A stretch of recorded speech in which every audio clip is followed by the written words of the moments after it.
ಬೆಂಗಳೂರಿನಲ್ಲಿ ಕೋಮು ಗಲಭೆಗೆ ಪ್ಲಾನ್ ಅನ್ನ ಮಾಡಲಾಗಿತ್ತು. ಅಮೂಲ್ಯ ಹೇಳಿಕೆ ಹಿಂದೆ ಇತ್ತಂತೆ ಷಡ್ಯಂತ್ರ. ಪಶ್ಚಿಮ ಬಂಗಾಳ ಮೂಲದ ಮಹಿಳೆ ಷಡ್ಯಂತ್ರವನ್ನ ರೂಪಿಸಿದ್ದಳಂತೆ. ಬೆಂಗಳೂರಿನಲ್ಲಿ ಕೋಮು ಗಲಭೆಗೆ ಪ್ಲಾನ್ ಅನ್ನ ಮಾಡಲಾಗಿತ್ತಂತೆ.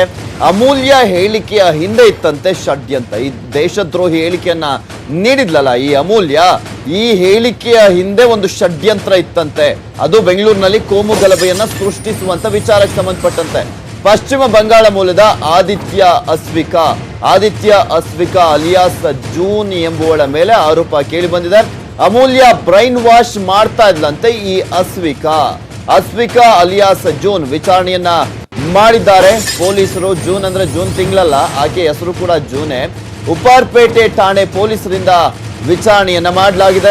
ಈ ವೇಳೆ ಅಮೂಲ್ಯ ವಿರುದ್ಧ ತಿರುಗಿ ಬಿದ್ದಿದ್ದಾಳೆ ಈ ಅಸ್ವಿಕಾ ಅನ್ನೋಳು. ಅಮೂಲ್ಯ ನನಗೆ ಸ್ನೇಹಿತೆ ಅಷ್ಟೇ ಅಂತ ಹೇಳಿದ್ದಾಳೆ. ನಮ್ಮ ಬಳಿ ಯಾವುದೇ ಅಡ್ವೈಸರಿ ಕಮಿಟಿ ಇಲ್ಲ. ಅಮೂಲ್ಯ ತಪ್ಪಿಸ್ಕೊಳ್ಳಿಕ್ಕೆ ನನ್ನ ಮೇಲೆ ಆರೋಪವನ್ನ ಮಾಡ್ತಾ ಇದ್ದಾಳೆ ಅಂತ ವಿಚಾರಣೆಯ ಸಂದರ್ಭದಲ್ಲಿ ಈ ಅಸ್ವಿಕಾ ಹೇಳಿಕೆಯನ್ನ ನೀಡಿರುವಂತದ್ದು. ಅಮೂಲ್ಯ ನಾಟಕಕ್ಕೆ ನಾನು ಬಲಿಯಾಗ್ತಾ ಇದ್ದೀನಿ. ಅಮೂಲ್ಯ ಮೇಲೆ ತಿರುಗಿ ಬಿದ್ದಿದ್ದಾಳೆ ಅಸ್ವಿಕಾ ಅಲಿಯಾಸ್ ಜೂನ್. ನಿನ್ನೆನೆ ಜೂನ್ ವಿಚಾರಣೆಯನ್ನ ನಡೆಸಿದ್ದಾರೆ ಪೊಲೀಸರು. ಈ ದೇಶದ್ರೋಹಿ ಹೇಳಿಕೆಯನ್ನ ನೀಡಿದ್ಲಲ್ಲ ಈ ದೇಶದ್ರೋಹಿ ಅಮೂಲ್ಯ, ಈ ಹೇಳಿಕೆಯ ಹಿಂದೆ ಯಾರೆಲ್ಲ ಇರಬಹುದು ಅನ್ನುವಂತ ವಿಚಾರಕ್ಕೆ ಸಂಬಂಧಪಟ್ಟಂತೆ ಉಪ್ಪಾರಪೇಟೆ ಪೊಲೀಸರು ತನಿಖೆಯನ್ನು ತೀವ್ರಗೊಳಿಸಿದ್ದಾರೆ. ಈ ಸಂದರ್ಭದಲ್ಲಿ ಅಡ್ವೈಸರಿ ಕಮಿಟಿ ಹೊಂದಿದೆ, ಅವರು ಅಡ್ವೈಸ್ ಮಾಡುವಂತೆ ನಾನು ಹೇಳಿಕೆಯನ್ನ ಕೊಡ್ತಾ ಇದ್ದೆ. ನನ್ನ ಭಾಷಣಗಳೆಲ್ಲವೂ ಕೂಡ ಅವರು ಯಾವ ರೀತಿಯಾಗಿ ಸಿದ್ಧಪಡಿಸ್ತಾ ಇದ್ರು ಆ ರೀತಿಯಾಗಿ ಇರ್ತಾ ಇತ್ತು. ನನ್ನ ಹೇಳಿಕೆಯ ಹಿಂದೆ ಅಸ್ವಿಕಾ ಅನ್ನುವ ಮಹಿಳೆ ಇದ್ದಾಳೆ, ಪಶ್ಚಿಮ ಬಂಗಾಳ ಮೂಲದ ಮಹಿಳೆ ಇದ್ದಾಳೆ.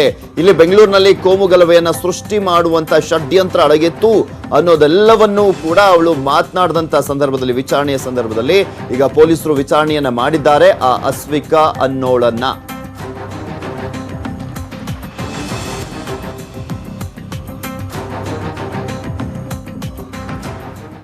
ಪಾಕಿಸ್ತಾನ ಪರ ಅಮೂಲ್ಯ ಘೋಷಣೆ ವಿಚಾರಕ್ಕೆ ಸಂಬಂಧಪಟ್ಟಂತೆ ಕಾರ್ಪೊರೇಟರ್ ಇಮ್ರಾನ್ ಪಾಷಾಗೆ ಸಂಕಷ್ಟ ಎದುರಾಗಿದೆ. ಅಮೂಲ್ಯಳನ್ನ ಕಾರ್ಯಕ್ರಮಕ್ಕೆ ಕರೆದಿದ್ಯಾರು ಅನ್ನುವ ಪ್ರಶ್ನೆ ಈಗ ಎದುರುವಂತದ್ದು. ಅವತ್ತು ಇಮ್ರಾನ್ ಪಾಷಾ ಜಾರ್ಕೊಂಡಿದ್ರು, ನನಗ್ ಗೊತ್ತೇ ಇಲ್ಲ ಇವ್ರು ಯಾರು ಅಂದ್ಬಿಟ್ಟು, ಯಾರೋ ಕರೆದಿದ್ರು, ಆಕೆ ಹೇಗೆ ಸ್ಟೇಜ್ ಮೇಲೆ ಬಂದ್ಲು ಅನ್ನೋದು ಇದ್ಯಾವುದು ಕೂಡ ಗೊತ್ತೇ ಇಲ್ಲ ಅಂತ ಇಮ್ರಾನ್ ಪಾಷಾ ಮಾಧ್ಯಮಗಳ ಮುಂದೆ ಕೂಡ ಹೇಳಿಕೆಯನ್ನ ಕೊಟ್ಟಿದ್ರು. ಅಮೂಲ್ಯಳಿಂದ ಮೈಕ್ ಕಿತ್ಕೊಳ್ಳಿಕ್ಕೆ ಬಂದಿದ್ರು ಓವೈಸಿ ಅವರು. ಇವಳು ಯಾವಾಗ ಪಾಕಿಸ್ತಾನ ಜಿಂದಾಬಾದ್ ಅನ್ಲೋ ಈ ದೇಶದ್ರೋಹಿ, ಅವಾಗ ಸೀದಾ ಅಲ್ಲಿದ್ದಂತಹ ಅಂದ್ರೆ ಅಮೂಲ್ಯಳಿಂದ ಮೈಕ್ ಅನ್ನ ಕಿತ್ಕೊಳ್ಳಿಕ್ಕೆ ಓವೈಸಿ ಅವರು ವಾಪಸ್ ಬರ್ತಾರೆ. ಪೊಲೀಸರು ಮೈಕ್ ಅನ್ನ ಅವಳ ಹತ್ರ ಕಿತ್ಕೊಳ್ಳಕ್ಕೆ ಬರ್ತಾರೆ ಅವರು ಕೂಡ. ಈ ಸಂದರ್ಭದಲ್ಲಿ ಮೈಕ್ ಕೊಟ್ಟು ಮಾತನಾಡುವಂತೆ ಹೇಳಿದ್ದೆ ಇಮ್ರಾನ್ ಪಾಷಾ. ಅಮೂಲ್ಯ ಪಕ್ಕದಲ್ಲಿದ್ದವರನ್ನ ಪಕ್ಕಕ್ಕೆ ಕಳಿಸಿದ್ರು ಇಮ್ರಾನ್ ಪಾಷಾ. ಇಲ್ಲ ಅವಳು ಮಾತಾಡ್ಲಿ ಬಿಡಿ ಅಂತ ಬಿಡ್ಸಿರ್ತಾರೆ. ಆ ವಿಡಿಯೋ ತುಣುಕುಗಳೆಲ್ಲವೂ ಕೂಡ ಈಗ ಆಲ್ರೆಡಿ ನಾವು ನಿಮ್ಗೆ ತೋರಿಸಿದ್ವಿ. ಇಮ್ರಾನ್ ಪಾಷಾ ಅವರೇ ಅಮೂಲ್ಯಗೆ ಮೈಕ್ ಕೊಟ್ಟಿದ್ದು, ಅಮೂಲ್ಯಗೆ ಭಾಷಣ ಮಾಡ್ಲಿಕ್ಕೂ ಹೇಳಿದ್ದೆ ಇಮ್ರಾನ್ ಪಾಷಾ. ಇದೇ ಸಂಬಂಧ ಸ್ಟೇಜ್ ಮೇಲಿದ್ದವರ ವಿಚಾರಣೆಯನ್ನ ನಡೆಸುವಂತ ಸಾಧ್ಯತೆ ಇದೆ. ಅಲ್ಲಿದ್ದವ್ರು ಎಲ್ಲರೂ ಕೂಡ ಬಂದ್ಬಿಟ್ಟು ಇವಳು ಯಾವಾಗ ಪಾಕಿಸ್ತಾನ ಜಿಂದಾಬಾದ್ ಅಂತ ಹೇಳ್ತಾಳೆ ಅವಾಗ ಮೈಕನ್ನ ಕಿತ್ಕೊಳ್ಳೋದಕ್ಕೆ ಬರ್ತಾರೆ. ಸ್ವತಃ ಓವೈಸಿ ಅವರು ಕೂಡ ಬರ್ತಾರೆ. ಈ ಸಂದರ್ಭದಲ್ಲಿ ಇಮ್ರಾನ್ ಪಾಷಾ ಅವರೆಲ್ಲರನ್ನೂ ಕೂಡ ದೂರ ಕಳಿಸ್ಬಿಟ್ಟು ಇಲ್ಲ ಮಾತಾಡ್ಲಿ ಅವಳು ಅಂತ ಮೈಕ್ ಅನ್ನ ಕೊಡ್ತಾರೆ.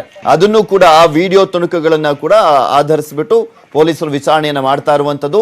ಇಮ್ರಾನ್ ಪಾಷಾ ಬಳಿಕ ವೇದಿಕೆ ಮೇಲಿದ್ದವರ ವಿಚಾರಣೆಯನ್ನ ಮಾಡಲಾಗ್ತದೆ. ಪ್ರತಿಯೊಬ್ಬರ ಭಾಷಣದ ದೃಶ್ಯಾವಳಿಯನ್ನ ಪಡೆದಿದೆ SIT ಟೀಮ್. ಹಿರಿಯ ಅಧಿಕಾರಿಗಳಿಗೆ ಭಾಷಣದ ವರದಿಯನ್ನ ಕೊಟ್ಟಿದೆ ಈ ಸ್ಪೆಷಲ್ ಇನ್ವೆಸ್ಟಿಗೇಷನ್ ಟೀಮ್ ಅಂದ್ರೆ SIT.